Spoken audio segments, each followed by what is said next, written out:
Yang terhormat Bapak Kepala Sekolah Sendiri beserta Dewan Guru yang saya hormati pula, marilah kita panjatkan puji syukur kepada Allah Subhanahu wa Ta'ala yang telah memberikan kita kenikmatan, kesempatan, kesehatan sehingga pada siang hari ini kita dapat berkumpul dalam acara aksi nyata diseminasi budaya positif yang nanti akan disampaikan oleh calon guru penggerak Angkatan 9 yaitu Ibu Ade Brita Sari SPD.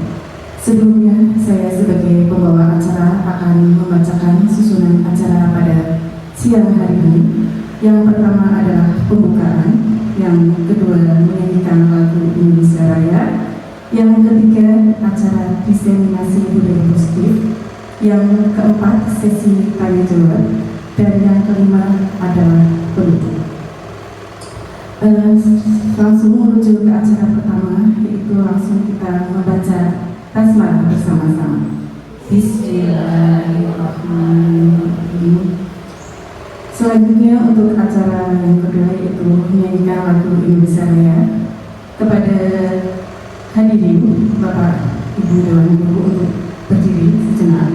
Kepada Ibu Dirjen Ibu Verina, kami persilakan untuk memimpin.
Untuk acara selanjutnya adalah acara ini, yaitu acara diseminasi budaya positif yang akan disampaikan oleh Ibu Ade Brita Sari.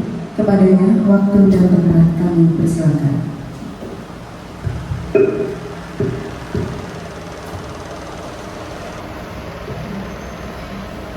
Bismillahirrahmanirrahim. Sebelumnya saya akan berpantun dulu. Makan nasi, lauknya mendoan. Jangan lupa sayurnya, sayur daun kelor. Kepada Bapak Ibu guru sekalian, saya ucapkan Assalamualaikum warahmatullahi wabarakatuh.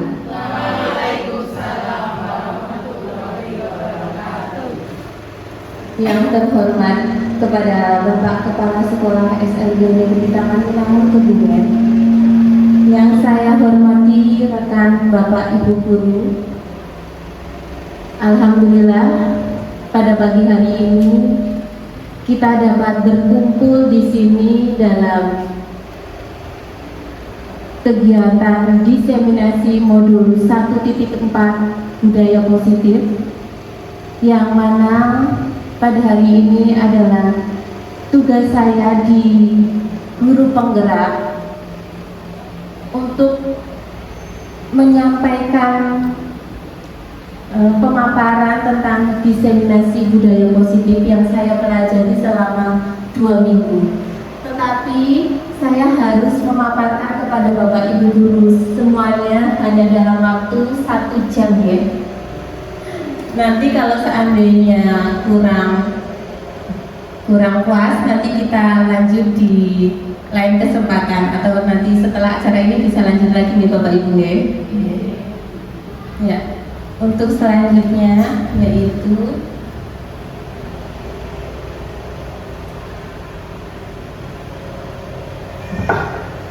tujuan pendidikan menurut Ki Hajar Dewantara, yaitu tujuan pendidikan adalah menuntun segala kodrat yang ada pada anak-anak agar mereka dapat mencapai keselamatan dan kebahagiaan yang setinggi-tingginya, baik sebagai manusia maupun sebagai anggota masyarakat. Oleh sebab itu, pendidikan harus dapat menuntun tumbuh dan hidupnya kekuatan kodrat yang ada pada anak-anak agar dapat memperbaiki lakunya, bukan dasarnya, hidup dan tumbuhnya kekuatan kodrat anak. Nah, di sini Bapak Ibu ada kata-kata menuntun ya. Kira-kira dari kata menuntun ini itu apa nih Bapak Ibu?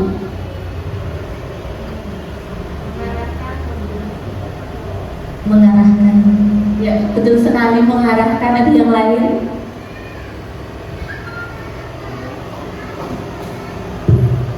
Pembimbing juga bisa. Ya, betul sekali Bu Angga dan Ibu Verina, bahwasanya kita sebagai pendidik itu harus selalu mengarahkan ya kepada peserta didik kita agar kita dapat menjadikan peserta didik sesuai dengan cita-cita yang diinginkan oleh anak didik kita.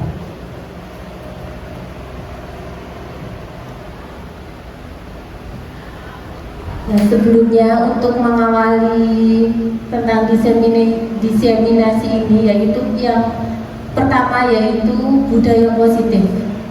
Budaya positif di sekolah yaitu nilai-nilai dan kebiasaan di sekolah yang berpihak pada murid agar mereka dapat berkembang menjadi pribadi yang kritis, penuh hormat dan bertanggung jawab sesuai dengan profil pelajar Pancasila.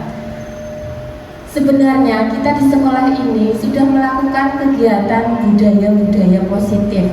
Misalnya kita sudah melakukan doa sebelum dan sesudah belajar. Itu juga termasuk budaya positif. Coba Bapak Ibu guru sekarang, ada yang tahu tidak selain berdoa ada apa lagi ya kira-kira ya? Ya, terima kasih atas waktunya. Budaya positif selain berdoa itu bisa seperti anak-anak melaksanakan piket sebelum pembelajaran, kemudian setelah pembelajaran, setelah berdoa, anak-anak diminta untuk melaksanakan literasi, yaitu dengan membaca pelajaran yang sebelumnya. Mungkin dari saya cukup sekian dulu, Pak. Ya, terima kasih, betul sekali ya Bu Yanti. Sebelum melakukan pembelajaran, dilakukan pembiasaan terlebih dahulu. Ada yang lain juga, kita sudah melakukan kegiatan sholat duhur berjamaah ya buat anak-anak, dan juga banyak kegiatan yang lain yang sudah kita lakukan di sekolah kita, sehingga untuk mewujudkan menjadi peserta didik yang sesuai dengan profil pelajar Pancasila.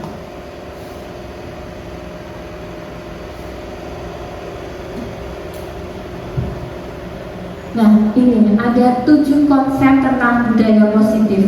Yang pertama yaitu perubahan paradigma belajar. Yang kedua, disiplin positif. Yang ketiga, motivasi perilaku manusia. Yang keempat, kebutuhan dasar. Yang kelima, posisi kontrol atau restitusi. Yang keenam, keyakinan kelas. Dan yang ketujuh yaitu segitiga restitusi. Nanti kita akan ulas bersama-sama dari ketujuh konsep utama budaya positif ini. Yang pertama yaitu tentang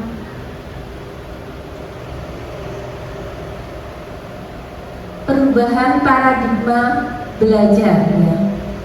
Nah, ini dalam membangun budaya positif sekolah dapat menyediakan lingkungan yang positif, aman dan nyaman agar siswa mampu berpikir, bertindak, dan mencipta dengan merdeka, mandiri, dan bertanggung jawab.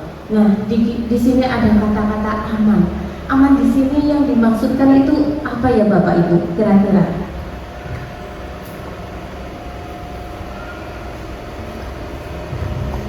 Ya, di sekolah kita agar anak-anak bisa belajar dengan nyaman.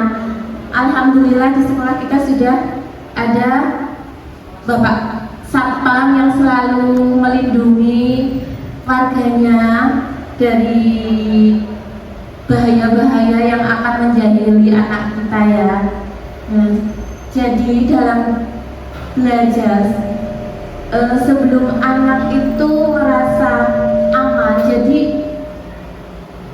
sekolah anak itu harus bisa menjadi merasa merdeka, merasa senang dengan belajar di sekolah, menjadikan anak-anak itu semangat untuk berangkat ke sekolah. Nah, ini juga ada disiplin sangat berkaitan dengan kontrol guru terhadap siswa. Jadi, bagaimana kita mencontohkan kepada siswa-siswi kita agar siswa-siswi kita juga disiplin. Misalnya kita bisa datang tepat waktu, jadi kebiasaan untuk datang tepat waktu itu akan mencontohkan peserta didik kita agar dia juga bisa ikut datang tepat waktu. Jadi kita mencontohkan peserta didik terlebih dulu agar peserta didik dapat mengikuti apa kebiasaan dari guru-gurunya.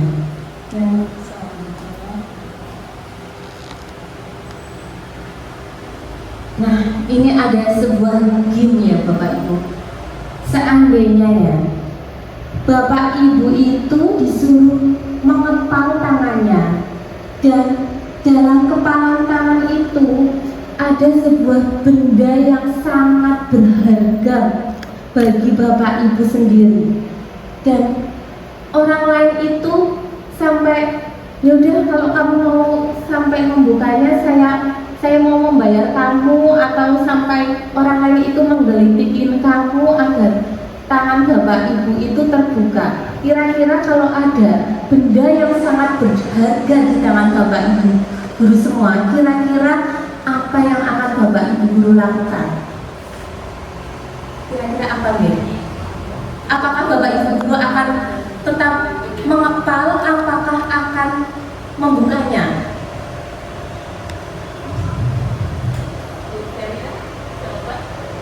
Mungkin untuk mengepal ya, karena berusaha untuk mempertahankan gitu. Apakah ada yang akan mencoba membuka kepalanya? Oh, berarti tidak ada ya Bu ya? Ya, berarti ini semuanya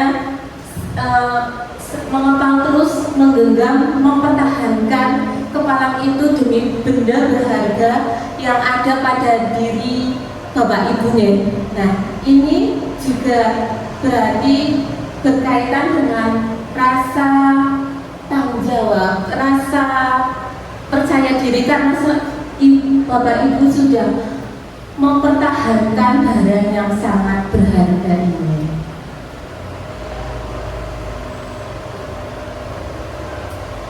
Perubahan paradigma belajar, perubahan paradigma teori kontrol itu ada ilusi guru mengontrol murid. Ya, sebagai guru, ya kita sebaiknya itu mengontrol murid karena jika siswa tidak dikontrol maka dia akan berada di luar batas kendali mereka ya. Jadi sebaiknya seorang guru itu mengontrol muridnya. Contohnya, jika murid ingin bermain di luar, oke, boleh bermain, tapi batasnya itu adalah gerbang sekolah kita. Jadi jangan sampai keluar dari sekolah kita. Yang kedua yaitu ilusi bahwa semua penguatan positif, efektif dan bermanfaat. Ya, jadi sebagai seorang guru itu kita harus selalu memberikan penguatan kepada anak. Ya, jadi contohnya yaitu ketika anak belum mau mengerjakan tugas, jadi kita memberikan penguatan kepada anak. Ayo, dikerjakan tugasnya. Nanti kalau mau mengerjakan tugas nanti dikasih bintang sama bu guru. Nah, kita itu harus selalu memberi penguatan positif kepada siswa. Yang ketiga yaitu ilusi bahwa kritik membuat orang merasa bersalah dapat menguatkan karakter. Dan di sini contohnya yaitu ketika murid melakukan kesalahannya. Jadi kamu udah disekolahkan, ibu bayar kamu, ibu membelikan kamu ini, tapi kok kamu malah nggak mau sekolah. Nah, itu kan menjadi murid merasa menjadi bersalah ya Bapak Ibu. Nah, itu jadi ilusi bahwa kritik membuat orang merasa bersalah. Udah dibilangin macam-macam kan jadinya murid merasa jadi nggak enak. Yang selanjutnya yaitu ilusi bahwa orang dewasa memiliki hak untuk memaksa. Nah, ini bahwasanya orang dewasa itu kadang-kadang selalu memaksa anak-anaknya nih. Kadang ada siswa yang karena terpaksa itu masuk sekolah. Jadi mereka masuk sekolah itu tidak karena dari hati mereka sendiri, tapi karena dari orang tua. Mungkin ayo berangkat sekolah, kalau nggak berangkat nanti ibu marahin atau apa sebagainya. Jadi itu murid merasa terpaksa untuk masuk ke sekolah gitu Pak Ibu jadinya. Tapi yang selanjutnya yaitu disiplin positif. Kira-kira dari kata disiplin positif, disiplin itu apa sih Bapak Ibu sebenarnya?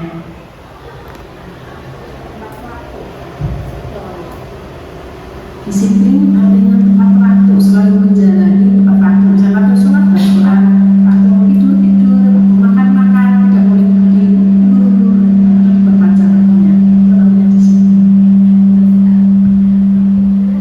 Betul sekali Ibu Supri ya. Disiplin ini yaitu tepat waktu atau menaati aturan ya Bapak Ibu. Nah, selanjutnya,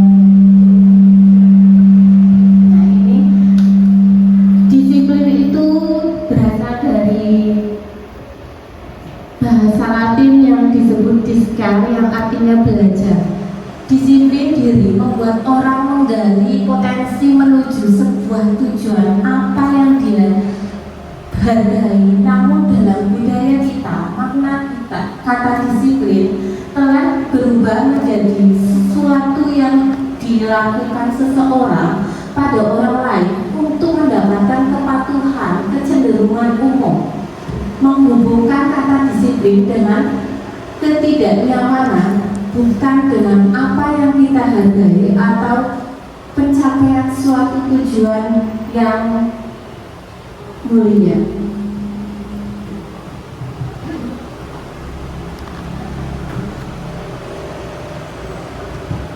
Jadi, disiplin itu adalah kemampuan memerintah diri sendiri dalam mengontrol dan menguasai diri untuk memilih tindakan yang mengacu pada nilai-nilai yang kita hargai dengan penuh tanggung jawab tanpa terperintah orang lain. Nilai-nilai yang kita hargai itu adalah nilai kebajikan yang yaitu nilai dalam profil pelajar Pancasila. Jadi disiplin itu termasuk dalam satu dari beberapa profil pelajar Pancasila. Masih ingat ke Bapak Ibu apa itu profil pelajar Pancasila itu ada berapa nih Bapak Ibu? Ada berapa? Ya, betul sekali ada 6. Kira-kira apa saja ya? Ada yang tahu nggak Bapak Ibu guru semuanya?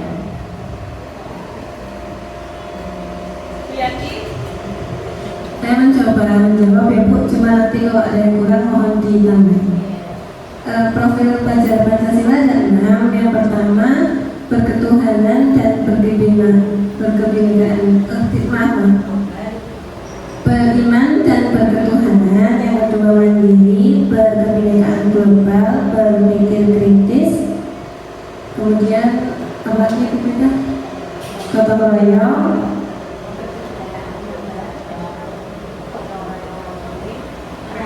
Kreatif. Oke, terima kasih Bu Yati. Nah, agar kita mengingat lagi tentang profil pelajar Pancasila ini, ayo kita briefing sebentar untuk menyanyikan profil pelajar Pancasila. Yuk, bareng-bareng yuk. 1, 2, 3. Pelajar Pancasila beriman dan bertakwa pada Tuhan Yang Esa dan berakhlak mulia, berkebinekaan global, gotong royong mandiri, kreatif dan bernalar kritis. Ya Bapak Ibu semua, itu jadi tentang lagu profil pelajar Pancasila ini.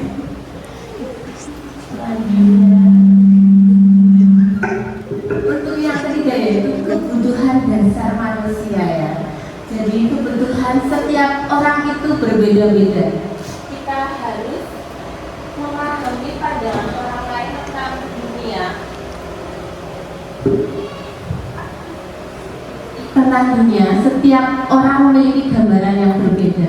Nah, manusia itu butuh 4 kebutuhan dasar manusia, yaitu ada belonging, itu kasih sayang, kemudian power, kekuatan, fun, kesenangan, dan freedom itu kebebasan ya. Betul sekali Bapak Ibu. Nah, ini ada sebuah kasus ya. Ibu Sari, wali kelas 11 di SLB Negeri Tamangangun, sedang bingung menghadapi murid di kelas bernama Akbar. Nah, beberapa anak telah datang dan sering mengeluh Akbar yang seringkali meminta makanan atau jajan pas istirahat. Jika Anda menghadapi situasi seperti Ibu Sari, apa yang akan Anda lakukan? Menurut Anda, kira-kira alasan Akbar itu melakukan hal itu karena kenapa ya kira-kira? Kira-kira gimana Pak? Oh iya. Akbar tidak membawa uang saku, orang tuanya juga tidak memberi karena ekonominya ini bisa pas-pasan, sehingga menanti teman-temannya itu makanya sebenarnya kalau berarti tapi Islam. Tapi di kelas saya juga ada yang seperti itu. Jadi ibunya tidak membalas aku, anak itu titipan pada budinya. Jadi nggak pernah bekal, nggak pernah, pulang saku juga pernah. Jadi ngelakuin teman ya, sedang makan dibunuhin, nggak harus diminta kayak gitu. Mungkin pengalaman dari kelas saya seperti itu. Oke, betul sekali Ibu Sari. Jadi ada beberapa Ibu Supri ya. Jadi ada beberapa kemungkinan ya anak tersebut melakukan hal tersebut. Nah, ini yang kemungkinan yang pertama karena Akbar lapar dan orang tuanya tidak mengasih uang saku. Ya, itu termasuk ke dalam survival. Yang kedua, teman Akbar jadi memperhatikan Akbar. Itu jadi Akbar itu butuh perhatian. Jadi cuma melakukan hal itu Akbar itu hanya ingin perhatian saja. Itu termasuk love and belonging. Yang ketiga yaitu dia merasa hebat karena temannya jadi takut dan menuruti keinginannya. Nah, jadi ada anak yang seperti itu hanya ingin melakukan hal tersebut agar dia itu merasa teman-temannya itu takut sama dia. Jadi apa-apa itu jadi kudu patuh sama Akbar ini ya. Ya, untuk yang keempat ini Akbar merasa bosan dengan jajan yang dibeli sendiri. Ini juga ada anak yang seperti ini. Ketika anak melakukan hal ini karena sebenarnya itu dia jahil aja. Jadi dia itu hanya merasa bosan dengan kegiatan yang dilakukan dengan dirinya sendiri. Jadi dia iseng sama temannya jadi jahil. Yang kelima yaitu Akbar hanya iseng dan dia menikmati ekspresi wajah teman-temannya yang besar. Nah, ini Akbar hanya mencari kesenangan, ya, kesenangan untuk dirinya sendiri. Jadi dia melakukan hal ini karena dia ingin bersenang-senang dengan temannya. Cuma kadang caranya aja yang salah gitu Mbak Ibu ya. Selanjutnya yaitu motivasi perilaku manusia. Nah, ini motivasi perilaku manusia itu merupakan dorongan yang timbul pada diri seseorang secara sadar atau tidak sadar untuk melakukan sesuatu tindakan dengan tujuan tertentu. Ya, biasanya itu untuk menghindari ketidaknyamanan atau hukuman. Nah, jadi apa yang akan terjadi apabila saya tidak melakukannya? Jadi dia hanya mengambil posisi aman-aman kayak gitu ya. Jadi contohnya semisalnya anak mengerjakan tugas dari sekolah itu Pak gurunya udah bilang nanti yang tidak mengerjakan Bapak hukum suruh berdiri di luar sambil jangan telinga, contohnya seperti itu ya. Terus nanti anaknya jadi, oh ya aku kudu garap tugas dari Pak Broto biar aku pada posisi nyaman jadi tidak mendapat hukuman kayak gitu. Contohnya seperti itu. Untuk yang kedua, untuk mendapatkan imbalan dari orang lain atau institusi. Nah itu juga anak melakukan hal itu biasanya biar mendapat hadiah. Oh kalau aku disuruh Pak Angga terus aku dikasih hadiah sama Pak Angga nantinya. Nah itu juga ada motivasi yang seperti itu ya dari diri anak. Kemudian untuk menghargai diri sendiri. Nah saya akan menjadi orang seperti apa bila saya melakukannya. Jadi kadang ada anak yang sadar seandainya ikut lomba karena sadar akan dirinya sendiri dan mampu dan ingin mendapatkan prestasi dan kemampuan itu ada pada diri anak tersebut. Jadi anak itu menghargai dirinya sendiri. Itu nih Bapak Ibu. Selanjutnya yaitu hukuman dan sanksi atau konsekuensi. Nah ini Danang kurang menguasai pelajaran matematika.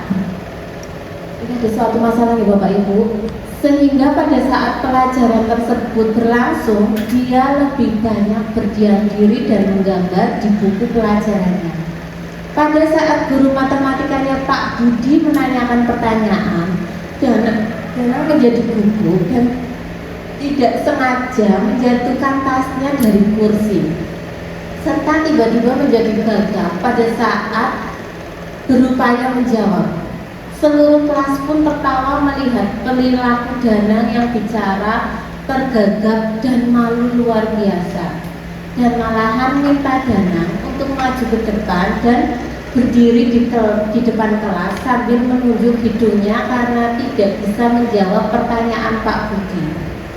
Kelas makin gaduh dan anak-anak pun tertawa melihat Danang di depan kelas memegang ujung hidungnya. Nah, dari kasus ini coba kita lihat apa permasalahannya.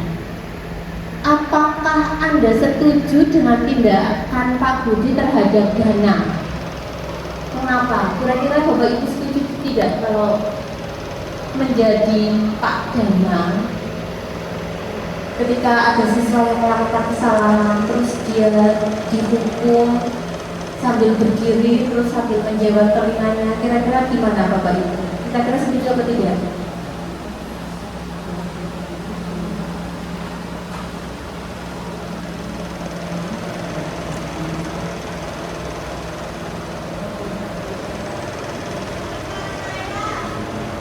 Gimana Bapak Ibu? Oke, Dianti. Ya Bu, kalau saya kurang setuju ya Bu ya. Mungkin kalau saya pribadi, saya lebih ke asesmen dulu. Kenapa Danang itu kalau di kelas lebih banyak berdiam diri atau sukanya menggambar.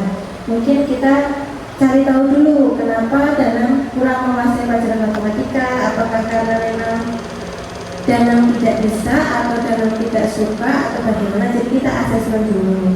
Kemudian kalau hukuman yang diberikan oleh Pak Budi itu malah membuat, kalau menurut saya membuat Danang menjadi minder, malu karena diketawain oleh teman-temannya. Jadi kalau menurut saya tindakan dari Pak Budi itu kurang tepat. Itu Bu. Ya betul sekali beliau ya. Jadi kayak terkesan ini menghukum anak tersebut menjadi malu ya. Nanti malah jadi berefek lebih banyak lagi atas kejadian ini jika Pak Danang langsung menghukum dan langsung dihukum, apalagi dihukumnya sambil menjewer telinganya, kan rasanya siswa tersebut jadi malu ya Bapak Ibu ya. Nah, dari kasus di sini kita dapat melihat, nah ini sebagai guru ada 5 pokok posisi sentral guru. Ya. Yang pertama yaitu penghukum.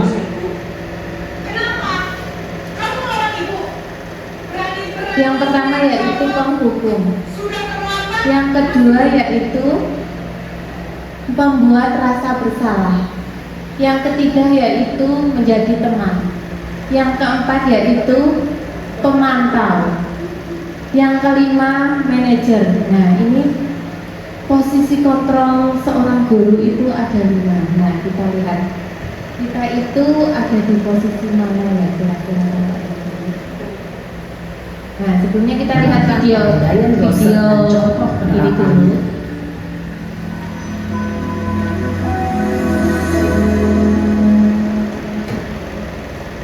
Lima posisi kontrol itu adalah 1. Posisi penghukum, 2. Posisi pembuat merasa bersalah, 3. Posisi teman, 4. Posisi pemantau atau monitor, dan 5. Posisi manajer. Untuk lebih memahami kelima posisi tersebut, mari kita saksikan kasus Naren yang terlambat hadir 20 menit di sekolah dan melihat bagaimana kelima posisi kontrol dalam menghadapi masalah tersebut.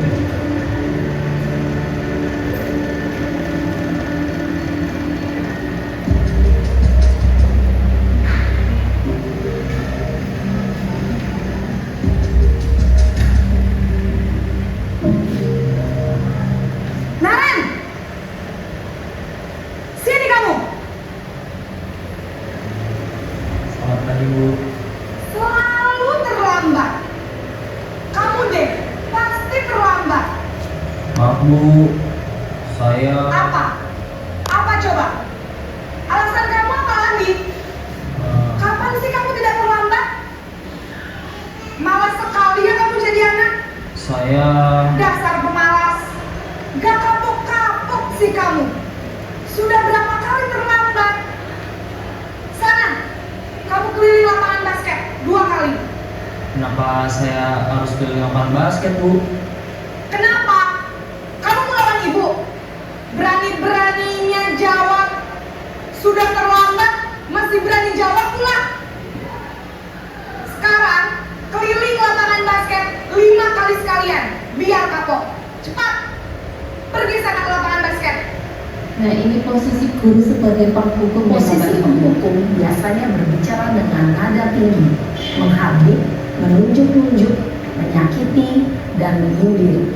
Hukuman bisa berupa fisik maupun psikis. Ibu dan bapak guru hebat.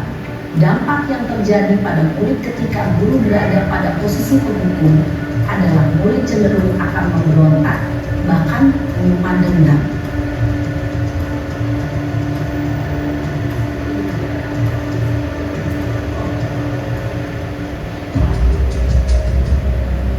Ini contoh kasus posisi guru membuat merasa bersalah. Coba kita lihat. Naren!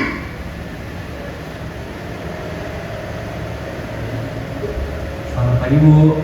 Naren. Kamu kenapa terlambat lagi, nak? Ya Tuhan, Naren. Kamu senang ya bikin ibu susah ya? Kalau kamu terlambat lagi, nanti ibu yang ditegur bapak kepala sekolah, nak. Disangka ibu tidak bisa membina kamu. Duh, gimana ini? Maaf Bu, Duh, Gusti Naren. Kamu suka ya kalau ibu ditegur bapak kepala sekolah? Terus, sekarang ibu harus tulis apa ini di buku absen? Ini kamu sudah sering terlambat loh. Ibu harus apa coba? maaf Bu, maaf sekali. Ya sudah, lain kali jangan bikin ibu susah lagi ya nak ya. Ibu tidak akan kuat lagi kalau kamu gini terus. Bisa jantungan kalau ibu ditegur bapak kepala sekolah. Sana cepat ke kelas. Maaf ya Bu, maaf sekali. Posisi membuat rasa bersalah berbicara dengan nada tenang, cenderung lembut. Namun kata-kata yang diutarakan membuat murid merasa menjadi orang yang gagal, memandang buruk dirinya sendiri, merasa tidak berharga, dan tidak sanggup membahagiakan orang lain. Ketika guru mengambil posisi pembuat rasa bersalah, murid akan menganggap dirinya yang bersalah dan ia akan menyimpan emosi negatif tersebut di dalam dirinya.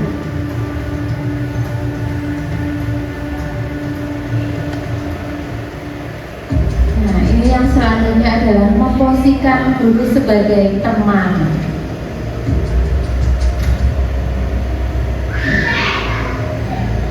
Naren!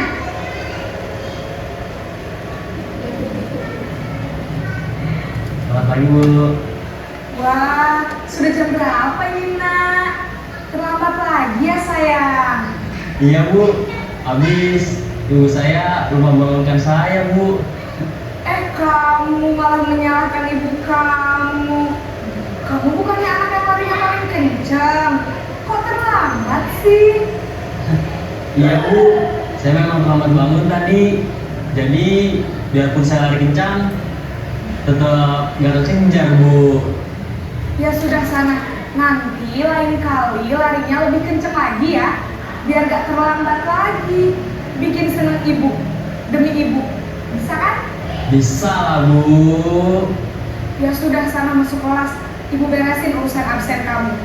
Kamu ini ada-ada saja. Dalam posisi teman, guru berbicara dengan nada suara ramah, akrab, cenderung bersenda gurau untuk menjaga suasana tetap santai. Murid akan merasa senang, aman, dan akrab dengan guru. Identitas yang tercipta adalah identitas sukses atau berhasil. Namun, perlu diingat, karena ini masih dorongan eksternal, maka ada faktor ketergantungan dari murid kepada orang tertentu. Di sini guru absennya, sehingga di lain waktu murid bisa berperilaku baik, namun hanya kepada orang-orang tertentu saja.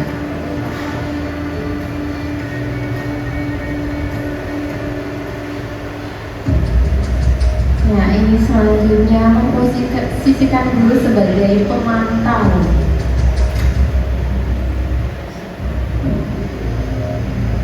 Naren!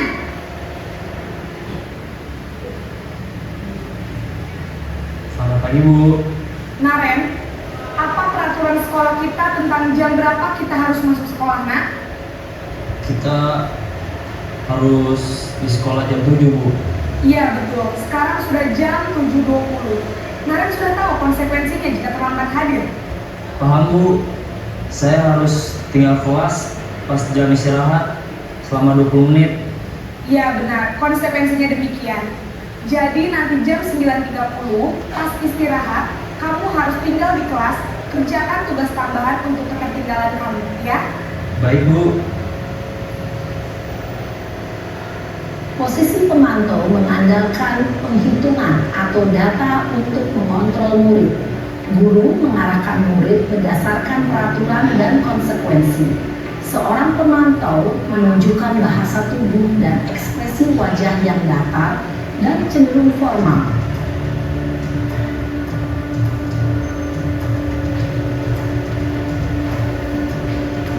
Yang terakhir ini adalah posisi manajer. Nah, ini guru memposisikan dirinya sebagai manajer.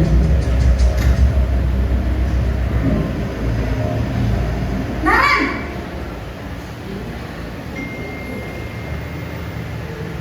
Selamat pagi Bu. Selamat pagi Naren. Maaf Bu, saya terlambat.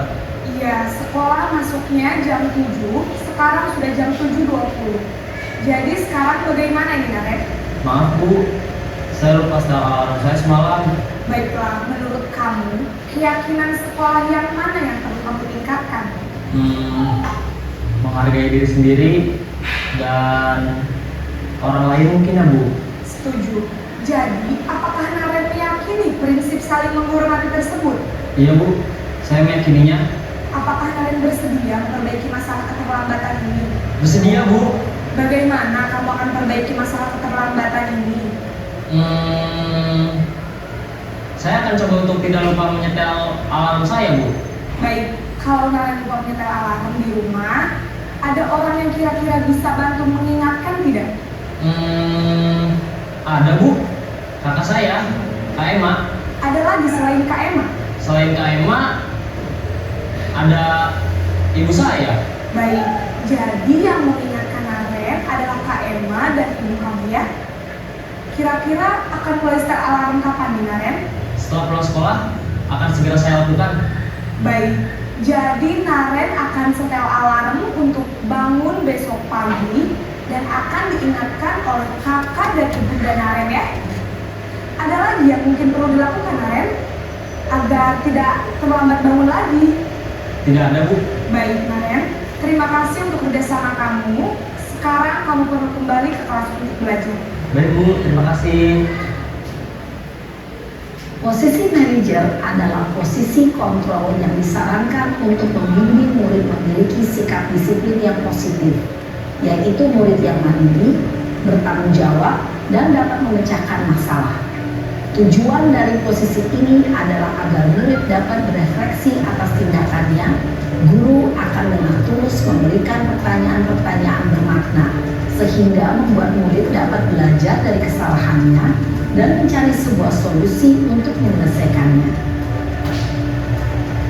dan Bapak Guru hebat, setelah mengamati adegan kelima posisi kontrol tadi, kira-kira posisi mana yang paling ideal? Posisi mana yang dapat menunjang motivasi intrinsik murid? Ya, tentu posisi manajer. Posisi ini memang posisi ideal yang ingin dituju setiap pendidik. Pada posisi inilah, guru dapat menerapkan disiplin positif yang berpihak pada murid, yang memerdekakan murid. Perjalanan seorang pendidik tentunya tidak mudah untuk sampai pada posisi seorang manajer. Namun, tujuan kita pasti, yaitu menciptakan murid-murid yang mandiri, merdeka, dan bertanggung jawab. Semoga penggambaran 5 posisi kontrol yang telah diperlihatkan ini dapat menjadi ajang refleksi bagi kita semua, agar dapat terus mengasah dan menerapkan disiplin positif yang memerdekakan murid. Mari terus berlatih dan bersemangat.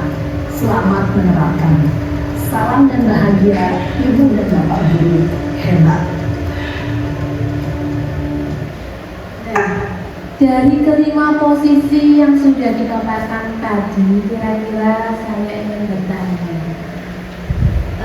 posisi mana yang sudah Bapak Ibu terapkan? Coba nanti ditulis di sticky note, nanti ditempel di cermin di sana ya. Saya bagikan sticky note-nya.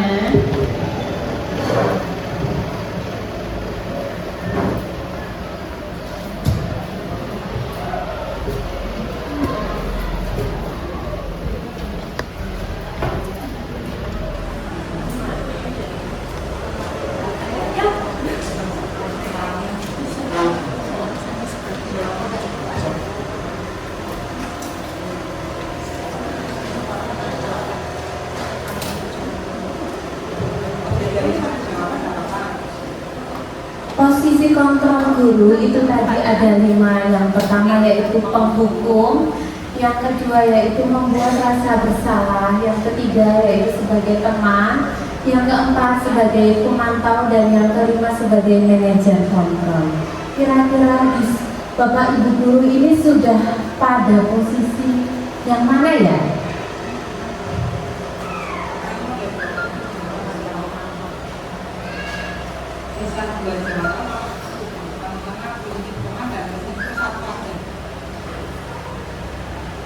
Ya, Bapak Ibu bisa menuliskan satu posisi yang sudah Bapak Ibu terapkan untuk peserta didik kita. Yang sudah menuliskan jawabannya boleh ditempel di cermin sebelah sini. Enggak bisa.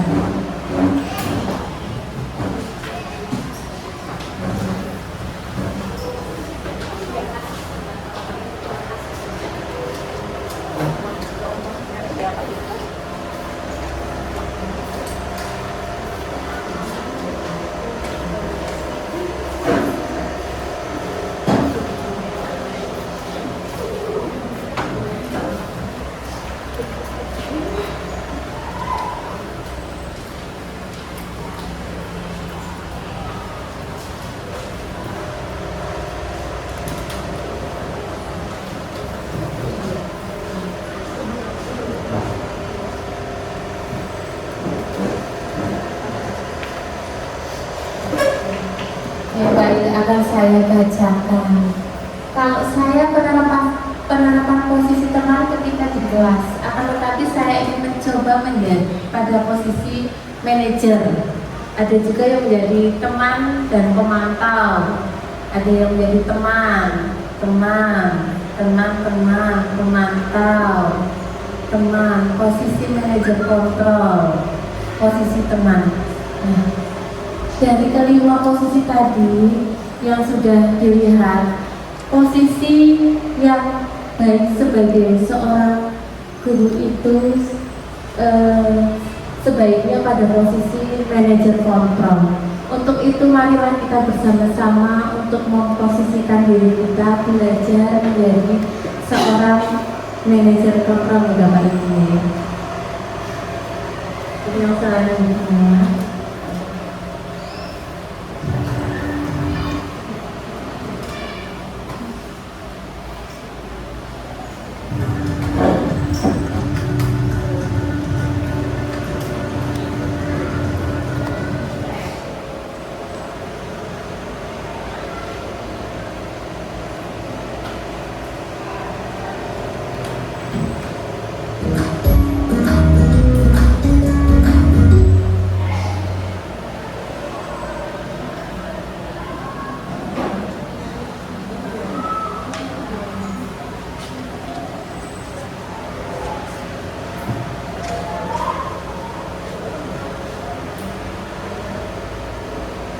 yaitu keyakinan kelas.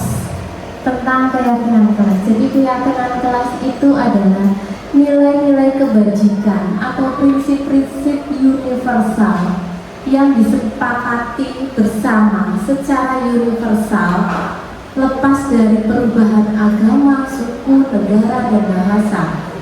Jadi menurut Gosen ini suatu keyakinan kelas yaitu keyakinan akan lebih memotivasi seseorang, dari dalam seseorang akan lebih bersemangat untuk menjalankan keyakinannya daripada hanya sekedar mengikuti peraturan. Nah, saya akan bertanya Bapak Ibu, apakah Bapak Ibu sudah pernah membuat keyakinan kelas bersama siswa-siswi Bapak Ibu semua?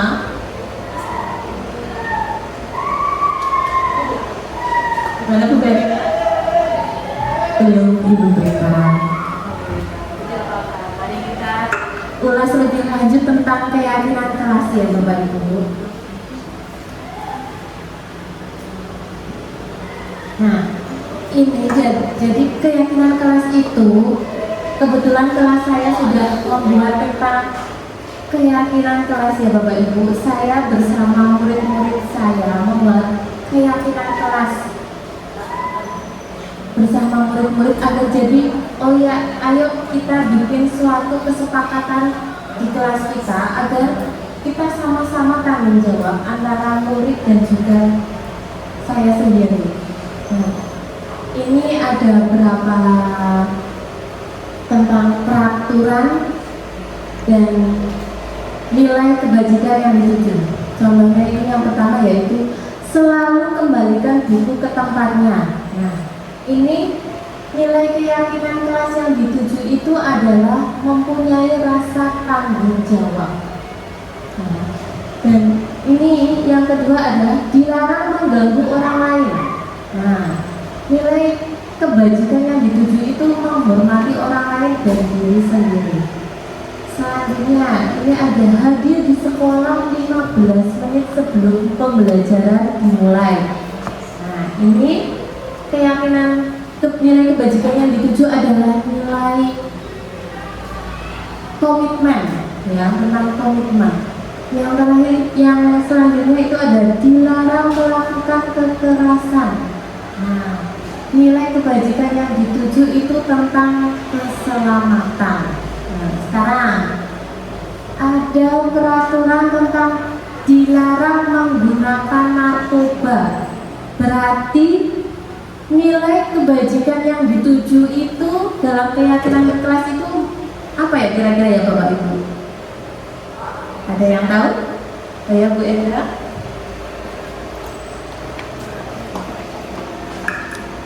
Peraturan dilarang menggunakan narkoba. Mungkin keyakinan kelas yang kita dapat adalah nilai kesehatan. Terima kasih. Terima kasih Bu Endra. Ya, betul sekali ini tentang nilai kebajikan yang dituju adalah tentang kesehatan ya. Karena narkoba itu suatu obat terlarang, jadi itu untuk kesehatan diri kita sendiri. Selanjutnya coba ini ada gunakan masker. Kira-kira apa? Oh ya Ibu Larasari? Peraturan menggunakan masker, keyakinan kelasnya yaitu tentang kesehatan, Pak. Terima kasih Ibu Larasari, ya betul sekali ya. Gunakan masker itu termasuk dalam keyakinan kelas yang kesehatan juga, karena pada musim corona tahun lalu kita diwajibkan memakai masker ya. Jadi memakai masker itu suatu bentuk untuk menjaga kesehatan kita, dan apalagi sekarang juga di musim kemarau debu-debunya sudah mulai bertebaran di mana-mana. Jadi alangkah lebih baiknya jika kita menggunakan masker ketika sedang berkendara, apalagi sedang naik motor nih Bapak Ibu. Untuk yang peraturan yang selanjutnya yaitu jangan berlari di kelas. Kira-kira nilai kebajikan apa yang dituju ya? Bu Amba, si atas waktunya. Peraturan jangan berlari di kelas menurut saya dari keyakinan kelas atau nilai kebajikan yang dituju yaitu menghormati atau menghargai orang lain, terutama teman dan gurunya. Terima kasih. Terima kasih Bu Amba atas jawabannya ya, betul sekali ya. Jadi jangan berlari di kelas itu termasuk dalam apa? Jadi itu menghormati dan menghargai, ya betul sekali. Nah selanjutnya yaitu buanglah sampah pada tempatnya. Nah ini kira-kira nilai kebajikan apa yang dituju nih Bapak Ibu? Ya Bu Ana coba. Ya, terima kasih atas waktunya. Peraturan buanglah sampah pada tempatnya, keyakinan kelas atau nilai kebajikan yang dituju yaitu kebersihan. Terima kasih. Ya, terima kasih Bu Ana atas jawabannya. Itu jadi betul sekali atas jawaban Bu Ana. Jadi buanglah sampah pada tempatnya. Jadi nilai kebajikan yang dituju adalah kebersihan. Nah, itu untuk jadi dalam kita membuat peraturan di kelas, kita sebaiknya cari dulu nilai kebajikan apa yang akan kita tuju.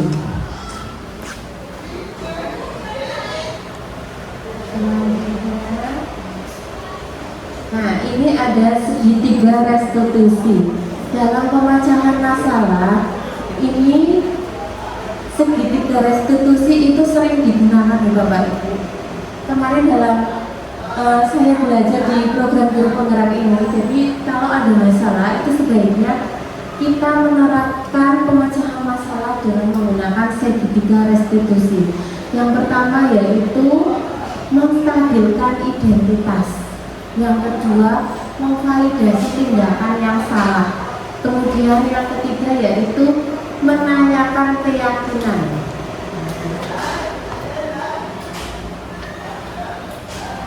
Nah, ini dalam tahapan yang pertama yaitu menstabilkan identitas. Di sini kita cari tahu dulu berbuat salah itu tidak apa-apa. Nah, tidak ada manusia yang sempurna. Saya juga pernah melakukan kesalahan seperti itu.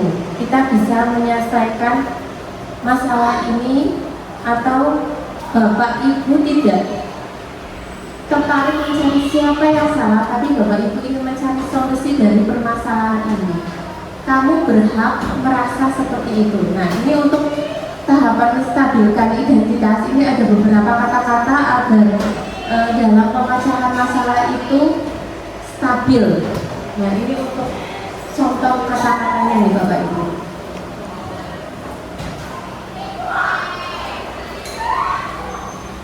Yang kedua itu validasi tindakan yang salah. Nah, memvalidasi tindakan yang salah itu ada contoh kata-katanya yaitu kamu pasti punya alasan mengapa melakukan hal itu. Kamu patut bangga pada dirimu sendiri karena kamu telah melindungi sesuatu yang penting buatmu. Nah, ini mau validasi dulu, dicari kata-katanya ketika anak melakukan kesalahan itu. Kita validasi dari anak tersebut, mana tindakan yang sepertinya itu salahnya. Kemudian setelah memvalidasi tindakan yang salah, kita menanyakan keyakinan yang sudah disepakati atau yang sudah dibuat bersama antara guru dan anak. Nah, ini ada contoh kata-katanya yaitu apa yang kita percayai sebagai kelas atau keluarga, apa nilai-nilai umum yang kita telah sepakati, apa bayangan kita tentang kelas yang ideal. Kemudian ada kamu mau jadi orang seperti apa.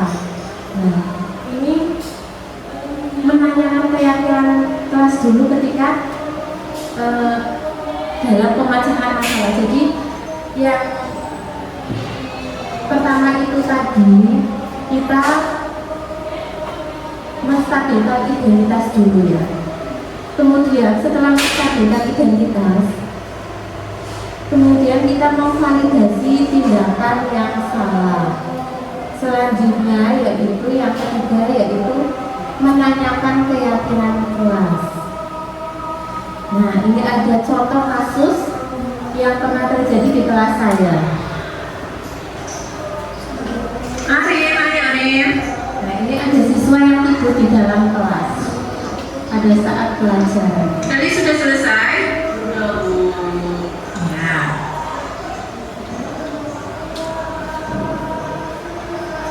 Dan ini Zahra.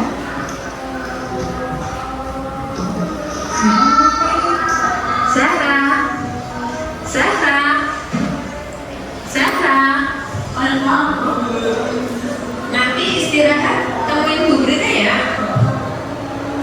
Oke, lanjut lagi.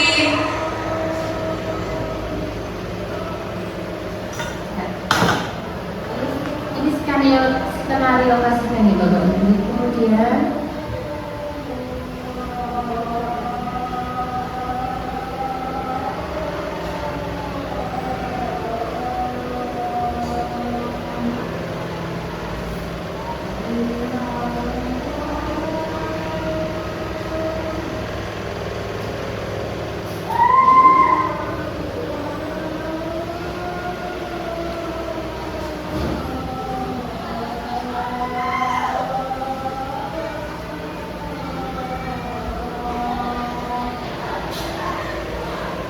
menunggu azan terlebih dahulu Bapak Ibu sekalian.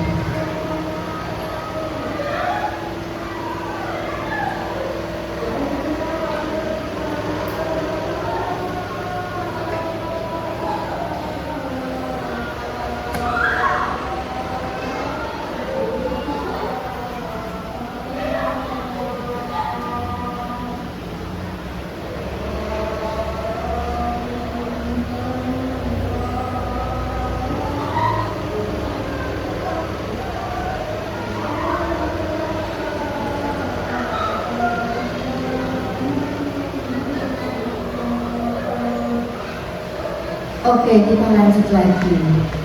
Selanjutnya yaitu penerapan restitusinya.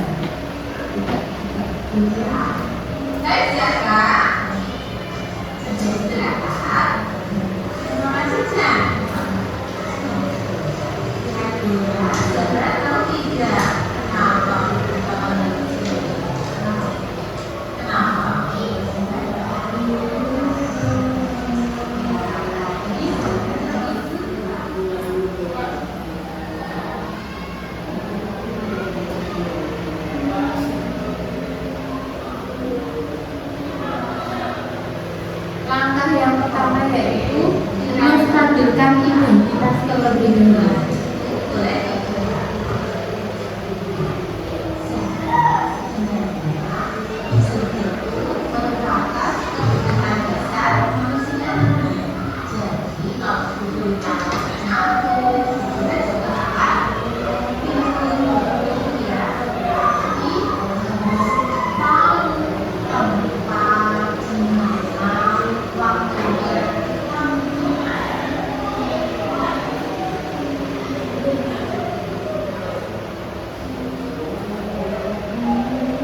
Selanjutnya yaitu memvalidasi tindakan yang salah.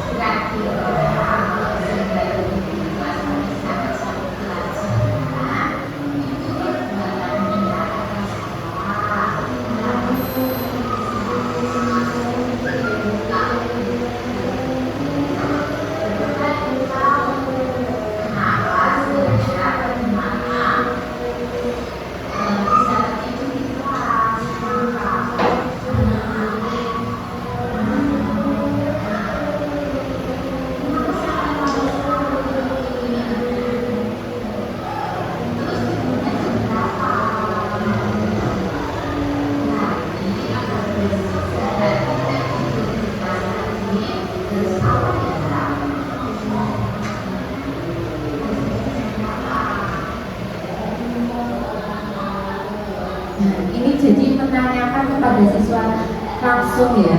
Jadi anak itu mencari tahu apa sih kesalahannya di anak ini, kenapa bisa terjadi masalah ini. Jadi anak itu bisa tahu mana yang salah, mana yang benar.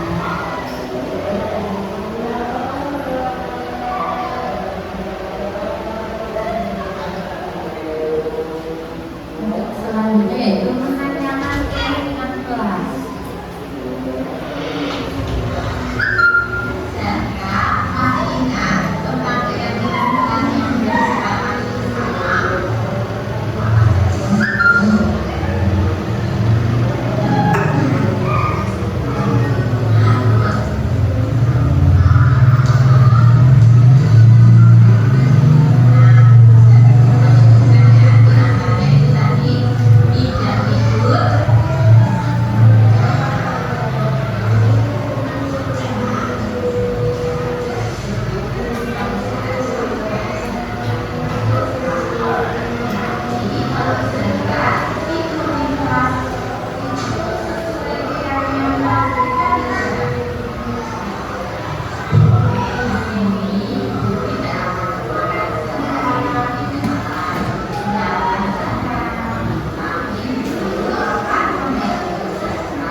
Tadi setelah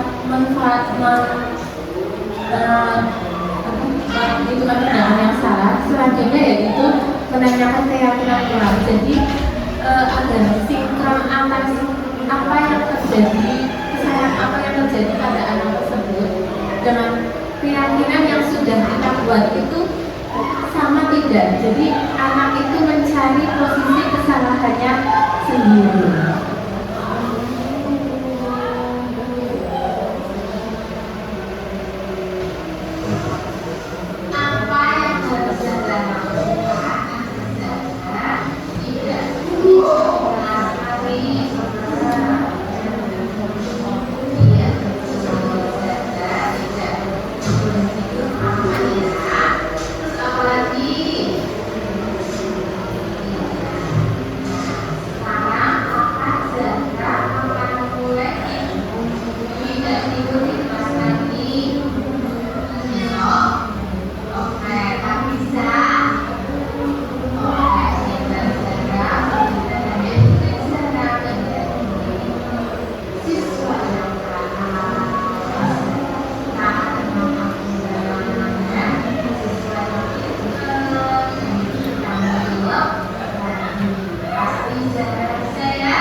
Nah, itu tadi contoh kasus dengan menggunakan segitiga restitusi ya Bu. Jadi ini adalah pemaparan saya yang sudah saya pelajari di modul 1.4 selama 2 minggu. Ini Bapak Ibu. Untuk selanjutnya saya kembalikan ke moderator. Terima kasih kepada Ibu Rita yang sudah memaparkan. Untuk selanjutnya yaitu sesi tanya jawab atau yang mau menanggapi, monggo Bapak Ibu, kami persilahkan.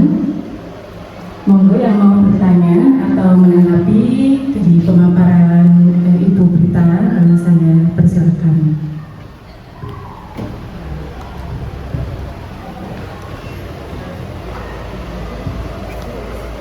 Monggo Ibu Nana.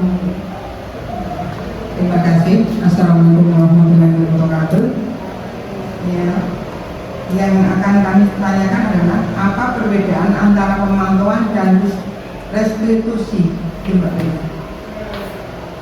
Oke Bu, harus akan saya jawab ya. Jadi apa bedanya antara pemantau dan restitusi? Jadi ketika kita memposisikan diri kita sebagai pemantau, kita hanya memantau peserta didik saja. Ketika mendapat ada suatu permasalahan, kita hanya menanyakan tentang keyakinan kelas yang sudah dibuat, tapi tidak mencari solusi yang terbaik. Tapi ketika kita menjadi posisi menggunakan pemecahan masalah menggunakan segitiga restitusi ini, kita memaparkan dulu apa kesalahan-kesalahan yang telah dia berbuat, kemudian menanyakan tentang keyakinan kelas dari permasalahan yang sudah dijelas yang ada, terus kita hubungkan dengan keyakinan kelas yang sudah kita buat di kelas kita. Nah, setelah itu kita baru mencarikan solusi atas dasar dari diri anak tersebut. Jadi yang kita bantu mencari solusi anak tersebut, tapi atas dari dasar diri anak. Jadi bukan kitanya yang mencari solusi, oh ya begini, tapi tidak. Jadi kita membantu anak agar mencari solusi yang permasalahannya itu dari yang terjadi pada anak. Begitu benarnya. Lalu untuk selanjutnya ada yang mau nanti Terima kasih atas waktu yang diberikan.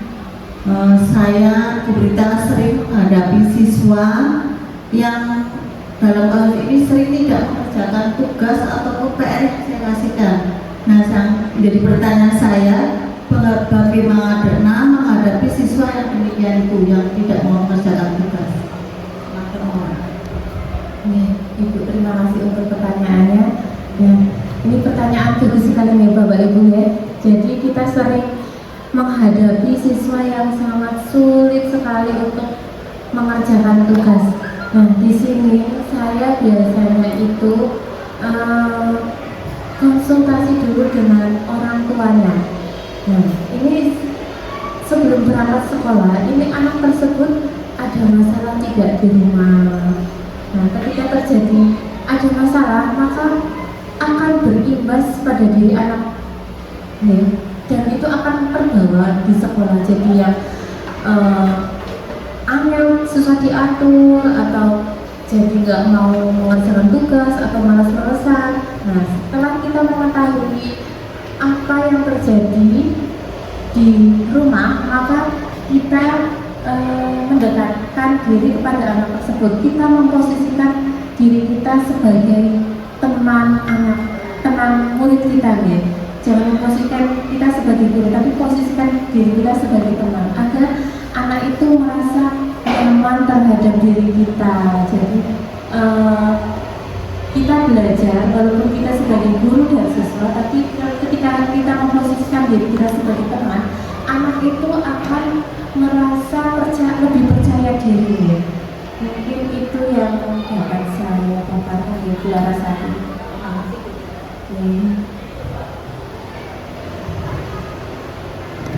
Ini siapa lagi yang mau menanggapi ya? Mungkin kalau tadi sudah ada yang bertanya, sekarang menanggapi dari pemaparan yang Ibu Berita sampaikan tadi.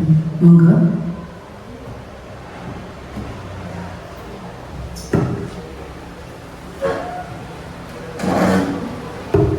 Terima kasih. Saya hanya ingin menanggapi dari pemaparan diseminasi oleh Ibu Ade Bikasari. Pemaparan dan kegiatan ini sangat bagus, menarik, inspiratif, dan bermanfaat. Semoga besok rekan-rekan guru akan lebih tertarik untuk menjadi CGP seperti Ibu Bunda. Terima kasih.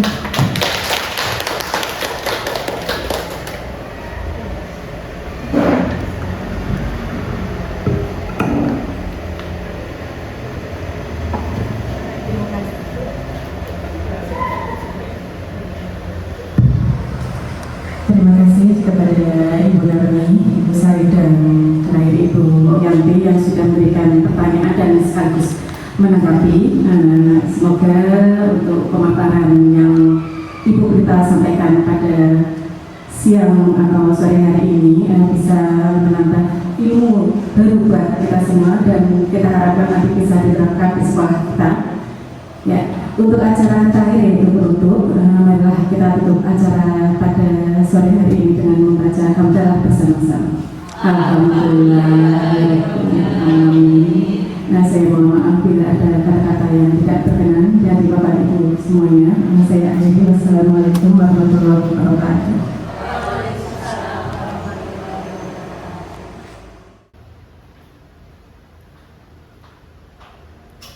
Assalamualaikum warahmatullahi wabarakatuh. Saya Enang Markamah SPD SI. Saya teman sejawat dari Ibu Ade Pritasari di SLB Negeri Taman Winangun, Kebumen.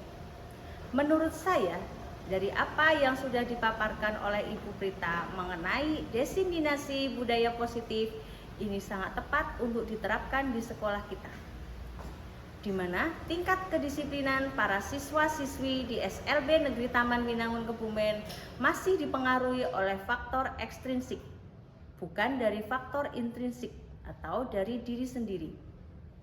Bagi guru sendiri, disiplin ini sangat baik, jadi tahu bagaimana memposisikan diri kita kepada siswa. Apakah kita sebagai pemberi hukuman? Apa kita sebagai pemantau atau kita sebagai manajer?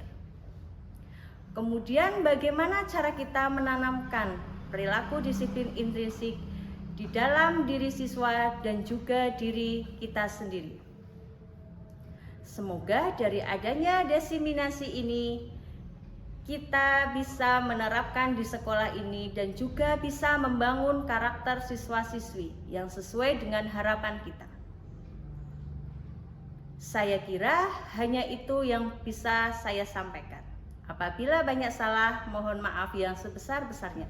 Wabillahi taufik wal hidayah. Wassalamualaikum warahmatullahi wabarakatuh.